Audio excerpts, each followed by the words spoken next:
ओडिशा नवीन ओडिशा अधीन पंचायत स्तरीय सचेतनता कार्यक्रम अनुष्ठित। घसीपुरा ब्लॉक अंतर्गत मदनपुर पंचायत रे आम ओडिशा नवीन ओडिशा कार्यक्रम परिप्रेक्षी रे एक पंचायत स्तरीय जन सचेतनता कार्यक्रम अनुष्ठित हो जायछि। मदनपुर सरपंच हिमांशु शेखर जेना संयोजन रे आयोजित कार्यक्रम रे मुख्य अतिथि भावे घसीपुरा विधायक बद्री नारायण पात्र बीडीओ मानस रंजन सामल उपस्थित रही माननीय मुख्यमंत्री द्वारा जनहितकर योजना संपर्क में आलोचना करथिले एवं मदनपुर पंचायत विकास रे राज्य सरकार सहभागिता को नहीं एक पुस्तिका उन्मोचित होइथिला। एही अवसर रे 1000 ऊर्ध्व पंचायतवासी एवं मिशन शक्ति माँ माने उपस्थित रहिथिले।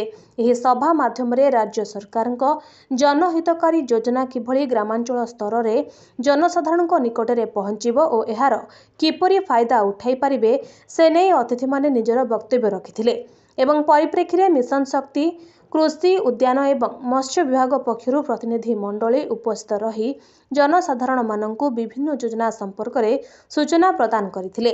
घसीपुरारू गतिकृष्ण भूयां रिपोर्ट नीलादिशय मीडिया लाइव।